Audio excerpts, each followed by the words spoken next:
The market sits, it explodes, or something in between. But no matter what happens, I know my worst case. Pride is a great banana peel, as are hope, fear, and greed. You need a willingness to lose, but a desire to win. Hello and welcome to IG Trading the Markets. I'm Sarah Walker. Over 30 years ago, Jack Schwager interviewed 13 of the top traders to gain a better understanding of what it took to be a market wizard. What is the rallying cry of a losing trader? I'll get out when I'm even. And why is that so important? Because if the market gets back to even, you can get out and you can say, I didn't make a mistake. And I'm glad to say that Market Wizards was rated in the top 10 among IG clients as one of the most valuable books to read. And Mr. Schwager joins us now. Thanks very much for coming in. Thank you, Sarah. Glad to be here. Now, you wrote the book to get an understanding of what it takes to be a top trader, but it was more actually about understanding barriers to success, wasn't it? Well, it turned out to be that way. So I thought I was going to interview people about how they trade, and to some extent that it is about that. But the main message is really that the elements of success are more psychological than methodology. We'll get into some of those ways of trading, the barriers, emotions in a minute. I think one of the key things for me about the book is the fact that this was written so many years ago, yet is still so relevant. Yeah, and to be honest, that was actually my objective. So at the time, a book that I had read, which many of the traders I interviewed mentioned, is Reminiscence of a Stock Operator, written in the early 20th century. So it was about 65 years old when I read it, and was still quite, even though it was archaic in terms of references to bucket shops and things of that sort, but the actual trading concepts were very, very much still totally relevant. And so my goal was to do kind of a modern version. I used a different format, but I did have the objective to capture truths about trading that would still be true a century from when I was doing it, as well as at the present moment. Has it surprised you, though, how it is still looked at as one of the most interesting books for traders? Yeah, it sounds awfully conceited to say that, but I did have that objective to start out. So it just met the objective I had. I don't know if I was actually surprised. Maybe I was surprised a little bit at the initial that it took off so much.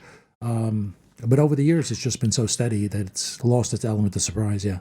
Okay, well, let's look at some of the things in more details. As I said, you went into it to understand barriers to success. You say in the book you should have done better. You felt you should have done better than you have been in terms of your trading, yeah. Personally, in terms of your trading. One of the reasons you wanted to learn more. And interesting, that relates a lot to then some of the wizards and what they talk about. Paul Jones says, don't ever feel that you're good. The second you do, you are dead. And that just resonates throughout the whole book, doesn't it? It does. And I'm doing interviews for a new book now, and it's ironic you mentioned that particular quote, because just literally yesterday, I interviewed a trader who, in London, who, after I'd done very, very well, and things were rolling so well that he did kind of a trade that was completely outside the scope of what he normally does, and in some larger size, and it ended up being one of his worst losses. And it was exactly that. The most dangerous times of when you've done really well. You're most likely to do something different than stupid. And from my own experience, some of my own worst mistakes, I've always come when I've done well, and you end up getting complacent, and you end up giving back a lot more because of a mindset. Well, it's the market's money, but it's a bad mindset to have. So you need to be extra cautious when you've done very well. You do say in the book that the biggest turning point for you was actually a big loss, and so often from the other wizards is exactly the same. And I think that's one of the key things. Anyone coming into the markets has to be they can't be afraid to lose. I think one of the people says about you need to have a willingness to lose, but a desire to win. Right, and that ability, the willingness to lose is actually essential. And the trade you mentioned, it wasn't so much a big loss, it was a loss. But when people ask, if I ever get asked what's the best trade, that's the trade I think of. And it may sound ironic that it's a losing trade, but the reason why it's one of the best trades is because I was wrong on the market. I had learned to use money management, or at least to some extent. I entered the order. It was one of those situations where the market was forming a base. I thought it was a bottom. I put a stop in a bit below the low just to make sure, that it doesn't get touched slightly and then the market reverses. And then about a week later, I got stopped out. I'd lost money. But the great thing was, as soon as that I got stopped out, the market just went down a ton. And so the idea that I took a small loss being dead wrong on a trade was actually it was a good lesson, a good feeling. You had that stop loss in place, which of course is crucial as well. I'm trying to think who it was who said you need to have a stop loss, Bruce Kovner, but one that isn't too far away to reach easily, though. I mean, often when we're talking about stop losses, we're saying, they need to be relative. They shouldn't be too far away because they're there for a reason. Yet he was saying, actually, they shouldn't be too easy to reach. They shouldn't, exactly, because what happens all the time in the markets is there's obvious points. There's obvious points where stops might be placed. So you have a broad trading range just above, just below. There is a resistance and support. So there's a definite tendency for markets to just spike up in a little bit, take out the stops and exhaust and then it goes back the other way. So you don't want to have it too close. So you want to have it at a point where you're wrong. Yeah. In terms of the losses, I mean, you say all top traders understand that losing is part of the game. I mean, and again, it resonates. Ed Sakota saying 3 elements of good trading: cut losses, and cut losses. Yeah. And as you say, it's not just the cutting losses, it's knowing when to cut their losses, which then comes into another aspect that so many of your wizards talk about, and that is the ego, not letting your ego get in the way of losing money effectively. Right. Well, the desire to be right is what leads people to lose. I mean, so you have to, and one trader, I think, the quote I'm paraphrasing here is don't act on what you want the market, to do. Act what what the market will do. So and that's true, particularly if you have a position. You may try to color, you may try to shade your opinions to hope the way the market evolves, but you got to try to separate all that out and just really be purely objective. Yeah, I mean, it was Marty Schwartz who said, I think you asked him, when did you turn from a loser to a winner? And he said, when I was able to separate my ego from the need to make money. Yeah, and he had a great extension of that. He said, what is the rallying cry of a losing trader? I'll get out when I'm even. And why is that so important? Because if the market gets back to even, you can get out and you could say, I didn't make a mistake. I was not wrong. And that need to salvage the ego of not being wrong is exactly what causes people to lose. And yet we hear that being told by so many people, that you take your ego out of it, take your emotions out of it, yet still time and time again, it's there with so many people. Well, that's something you have to... Well, there are ways to get rid of emotion, right? So following Bruce Kovner's dictum, I call it Bruce Kovner's dictum, is know where you get out before you get in. So if you follow that, you do take a lot of the emotion out of it because you've decided before you put the position on, okay, I'm going to buy here, and if it goes down to that, I'm going to sell, and you probably put the stop order in, and it's done. There's no emotion. So there are ways to get emotion out of it, and you don't necessarily have to have sitting stops if you can think objectively and train yourself not to get emotional. That's okay too. It all comes down to discipline too, because if the more disciplined you are, the more you eliminate emotion. They all mention discipline. For you, from doing the interviews, who do you feel really epitomised sort of that discipline in terms of their trading? They're, almost to a person, they tend to be disciplined. I don't think you can succeed as a trader without discipline. They all have discipline, and everybody has lapses of discipline. That usually doesn't work out well. And there were a number of traders I've interviewed who were like ex-Marines and that type of thing, and it's not an accident because that instills discipline. It's interesting you mention the army, because it's that discipline you learn that you have in the army, I suppose, that can relate to trading. Well, yeah, because they both require, there's discipline involved in both cases. It sort of makes it more route or routine, or it'll take people who are undisciplined and make them follow certain rigorous rules, and so that's been useful to some traders. The other thing that keeps popping up through everyone you speak to is the need to learn.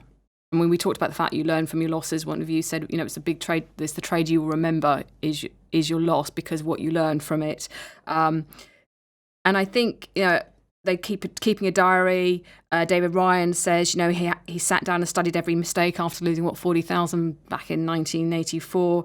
Tony Sliber, he recaps a day. He recaps what went wrong, what went right. And I think quite often people don't do that. They take the wins as a win. They don't look at it as why did it go right. And equally the losses, they get lost in that loss. Whereas actually the important thing is to learn. To learn from your mistakes. And actually, like, just having a week of doing interviews of new group of traders, virtually every single one of them literally does a whole write-up on every trade, and sometimes pages long on every trade. And one trader pulled out like a binder. It was a couple, almost a foot deep, just of pages that he's collected on his trades. So that exercise, of course, is a lot of work, but they tend to refine their process and get better and better by finding what has worked and what hasn't worked, and the latter is probably more important. Not just in trading. I think one of my kids was actually told, you don't lose, you either win or you learn. Yeah. And I think, so it goes across everything, doesn't it? Yeah, and Ray Dalio is probably most emphatic about the importance of that, learning from your mistakes. And that's one of the main messages he kind of instills in his company and to traders and to their whole philosophy is to learn from your mistakes. And just on the offside, he criticizes the education system because it's all, right, wrong, as opposed to having kids learn from when they're wrong. And that's one of his main points. And interesting that a lot of these wizards, the wizards were still making mistakes, at the end of their careers, and they admit that, you still make mistakes. You'll always make mistakes. Yeah. The idea is to reduce the frequency and not to repeat the same mistakes.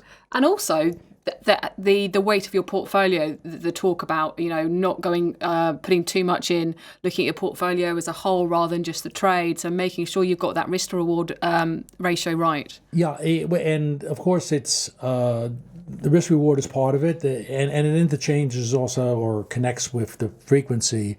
So as long as the risk reward is high enough, you could lose a good percentage of the time. You could lose 70-80% and have a wonderful trading approach.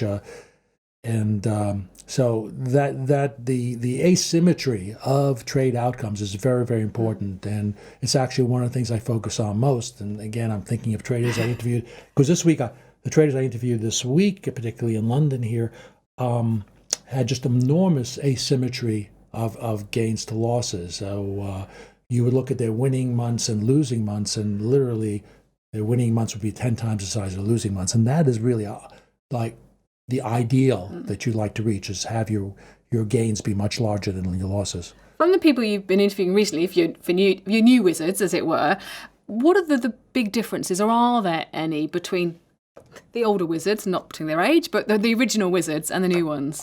There's a lot of similarity. I found the more recent interviews that they particularly a lot of emphasis on being self-aware, and some traders actually using their own emotional responses or how they feel, even tracking that day by day and relating that to their trading. So I found that to be kind of an element that was maybe came up even more. But many things do overlap. The trader log thing probably came up more per, number of traders. The percent of traders who mentioned that was almost every trader, and so that it came up in the earlier wizard books, but probably more so even now. Does trading systems come up more now? I mean, I'm thinking that they were mentioned a lot in the original market wizards, and a lot of people sort of disagreed with them and say, if you're using them, fine, but make sure it's 50-50, 50 your own judgment, 50% the trading systems. And then there were those who said, no, you need to understand what you're doing. And yet here we are, and we're seeing social trading become bigger and bigger, more people doing this automated and copy trading. Did you find there was more sort of system trading coming through? Less. Okay. Less. In other words, I'm finding it very, very difficult to find systematic traders who have exceptional return to risk. So they're almost invariably discretionary traders.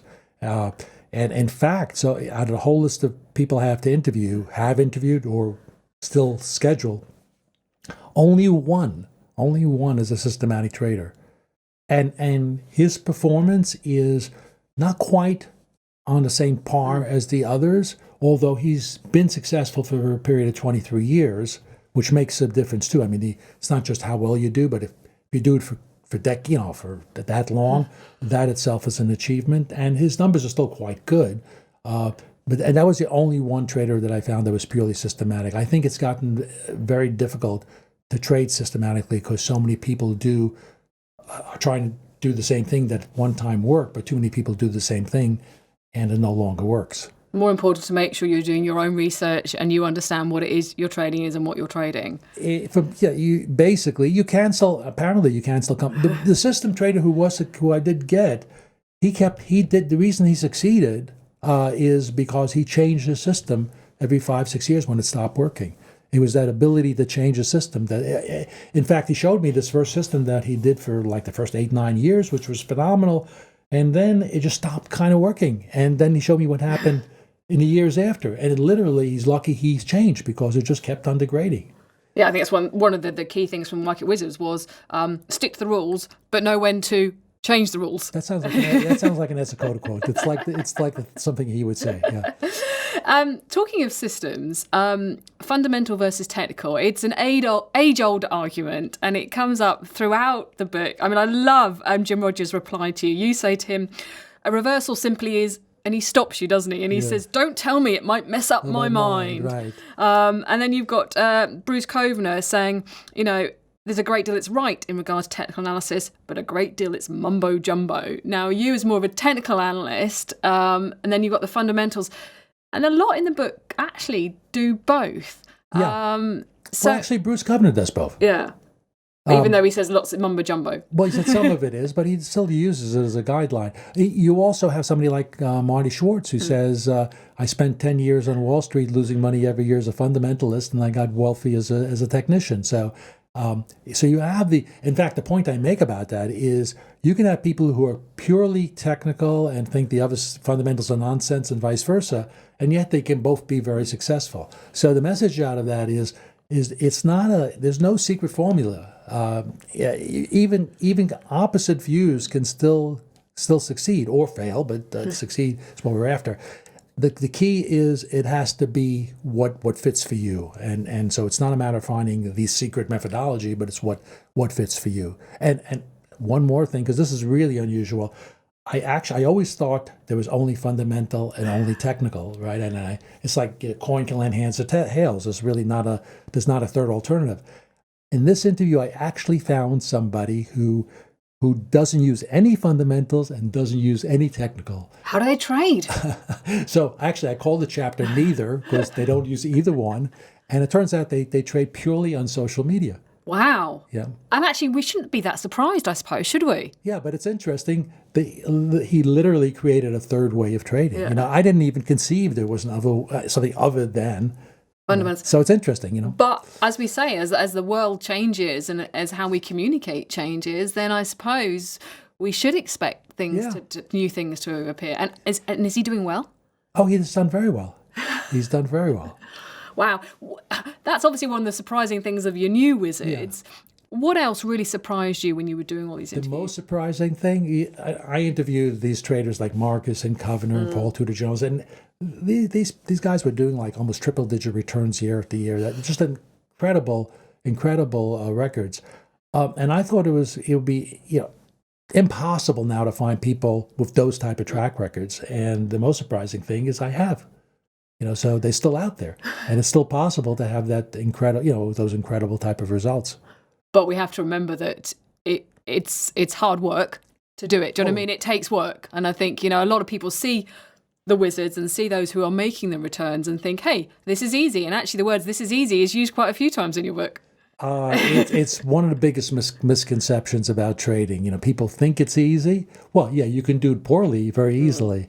But the people who are really successful, like I think of the traders I interviewed, they spend literally 12 hours a day. They're analyzing every trade. They have multi-pages on every trade that's planned.